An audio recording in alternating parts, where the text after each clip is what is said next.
भीमा कोरेगांव दरअसल जातिवाद और मनुवाद के खिलाफ लड़ाई थी। जो जो सैनिक थे, जिसमें महार सैनिक ज्यादा थे, उन्होंने जिस तरह से समझाया कि देखिए, हम आपसे लड़ना नहीं चाहते हैं, लेकिन हम आपकी आजादी चाहते हैं। ये हांडी और झाड़ू वाला कंसेप्ट वहीं लागू था। ये जो सबसे क्रूर जातिवादी पेशवा वहां के जो जो शनिवार वार है वहां माना जाता है, और उसी के खिलाफ उन्होंने 500 सैनिकों ने लड़ाई ठानी और लगातार वो लड़ते रहे। ठीक जब दुनिया नए साल के जश्न में थी, तो वो अपनी आज़ादी का जश्न के लिए, आज़ादी के लिए लड़ रहे थे, और नतीजा हुआ कि जो पेशवा सैनिक थे उनको मारा गया, गाजर मूली की तरह काटा गया।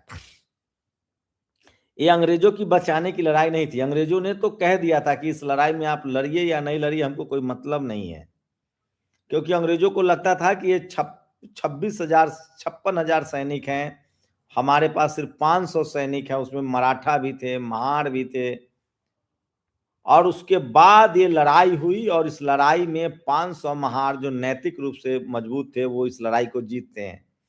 ये बेसिकली जातिवाद और मनुवाद के खिलाफ लड़ाई थी। पेशवाओं का जो दौर था वो इतना खतरनाक था, वो इतना जातिवादी था कि आप कल्पना नहीं कर सकते हैं। और उसके बाद सोचिए, उस राज्य में जहां शिवाजी महाराज का समतामूलक राज था। आप महाराष्ट्र में और राजाओं को देखिए, शिवाजी महाराज को देखिए, वो कितने न्यायप्रिय राजा थे शिवाजी महाराज। उनके खिलाफ भी साजिश की गई। साजिश करने वाले का क्या नाम है, आप सब गूगल सर्च कीजिए, हमें कमेंट करके बताइए। शिवाजी महाराज जो कृषि पालक थे, जो महिलाओं के संरक्षक थे, और उन्होंने खूब विदेशी राजाओं से लड़ाई लड़ी, मुगलों से भी लड़ाई लड़ी।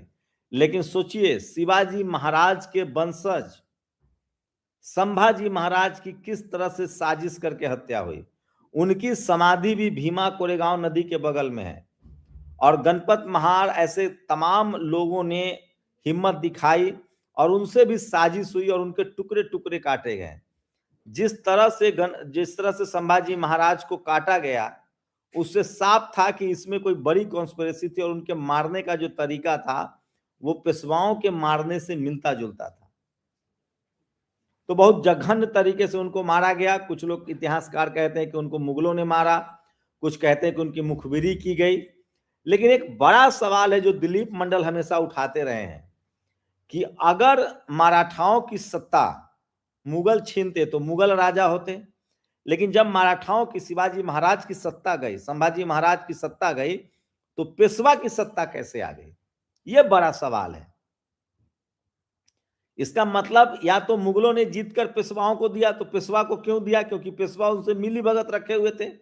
एक सीधा सा सवाल है कि अगर मराठाओं की सत्ता गई, संभाजी महाराज की सत्ता गई, शिवाजी महाराज की सत्ता गई, और मुगलों ने सत्ता छीनी, तो वो सत्ता ट्रांसफर होकर मुगलों के पास जाता, मुगल राजा बनता पुणे का, तो पेशवा कैसे बन गया? बस इतना सा सवाल है, और कोई बड़ा सवाल नहीं है। तो खैर, मैं इतिहास में जा रहा हूं। मैं फिर कह रहा हूं, ये क्यों जरूरी है शौर्य दिवस? मैं फिर कह रहा हूं, भीमा कोरेगांव देश में समतामूलक समाज की याद दिलाता है, उस महाराष्ट्र के शिवाजी महाराज की याद दिलाता है, जिन्होंने महिलाओं की रक्षा की, और किसी भी आताताई राजा के खिलाफ शिवाजी महाराज नहीं झुके, और वो सोशल जस्टिस, सामाजिक न्याय के भी प्रतीक थे।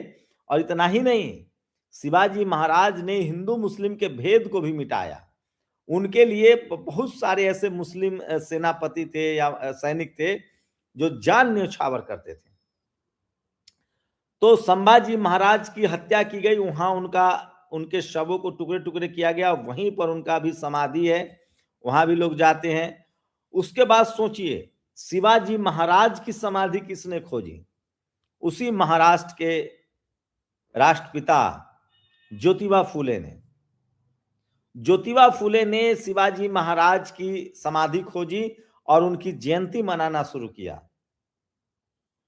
शिवाजी महाराज ने। सोचिए, तो कैसे महाराष्ट्र के जो विभूति हुए हैं, शिवाजी महाराज हों, संभाजी महाराज हों, साहू जी महाराज, सोचिए उन्हीं के वंशज, कोल्हापुर के राजा, सबसे पहले आरक्षण का कंसेप्ट उन्होंने दिया।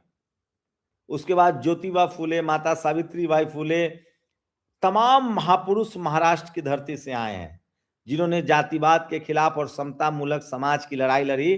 इन्हीं सबके प्रतीकों के तौर पे आप भीमा कोरेगांव और शौर्य दिवस को देख सकते हैं। और महाराष्ट्र के गली गली से, देश भर से वहां लोग जाते हैं, लगभग 50 लाख लोग जमा होते हैं। जो सामाजिक न्याय, सोशल जस्टिस को जानते हैं, वो भीमा कोरेगांव पहुंचते हैं। बाबा साहब अम्बेडकर भी भीमा कोरेगांव गए हैं, मान्यवर कांसीराम साहब भी भीमा कोरेगांव गए हैं, और इन दोनों हस्तियों ने इसे बहुजन समाज के शौर्य के प्रतीक को माना है। ये जातिवाद के प्रति बगावत का प्रतीक है, ये मानवीय सम्मान का प्रतीक है, ये मन के एक समान का प्रतीक है, जो गुरु घासीदास महाराज ने कहा था। तो मैं बार बार कह रहा हूं कि इस देश में जातिवाद, हम लोग आपको पिछली बात बता रहे हैं, मैं फिर कह रहा हूं, बहुजन समाज की लड़ाई बदले की लड़ाई नहीं है, बदलाव की लड़ाई है। आप अपने ही देश के नागरिकों को गुलाम बना के, लाचार बेबस रख के एक बेहतर मुल्क, मजबूत मुल्क नहीं बना सकते हैं। आज दुनिया में चीन है, अमेरिका है, वो अपने देशों को, उसने अपने ही लोगों को मौका दिया, लेकिन सोचिए आज भी अपने देश में जातिवादी मनुवादी सोच जिंदा है, और आज भी वैकेंसी में बेईमानी, नंबर में बेईमानी, पानी पीने पर मार देना, जाति देखकर एफआईआर न करना, जाति देखकर आरोपियों को बचाना, पीड़ितों को न्याय न देना, ये सब चल रहा है। यही जातिवाद मनुवाद है, और इसी के खिलाफ लड़ाई जो है वो शौर्य दिवस भीमा कोरेगांव की प्रतीक है। अब लड़ाई तलवार से नहीं लड़ी जाएगी, अब लड़ाई कलम से लड़ी जाएगी। हमें अब भीमा कोरेगांव शौर्य दिवस के रूप में याद रखना है, लेकिन अब लड़ाई कलम से लड़ी जाएगी, अब लड़ाई विचारों से लड़ी जाएगी, अब बाबा साहब के संविधान से लड़ी जाएगी। फूले, पेरियार, अंबेडकर, रविदास महाराज, सोनेलाल पटेल,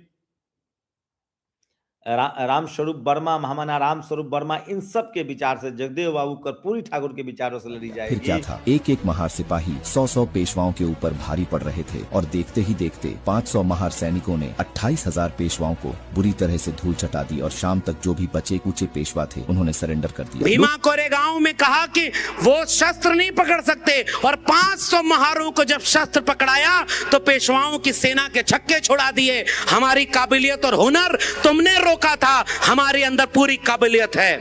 सुबह 10 बजे लड़ाई चालू करते हैं, शाम 3 बजते बजते 25,000 पेशवा सैनिक को हरा देते हैं, महज 500 लोग, और बिना खाए पिए पानी का एक घूंट नहीं पिया था। तो कहते इतना अत्याचार सहे हैं कि अब यमराज से डर नहीं लगता है। दुनिया का सबसे खतरनाक आदमी होता है जिसको मरने से डर नहीं लगता, इच्छा खत्म हो गई जीने की। साथियों, वीडियो अच्छी लगी तो लाइक, शेयर और सब्सक्राइब करें। सब्सक्राइब करने के बाद बेल आइकन क्लिक करना न भूलें। तो साथियों, फिर मिलेंगे एक नए वीडियो के साथ। जय भीम, जोहार।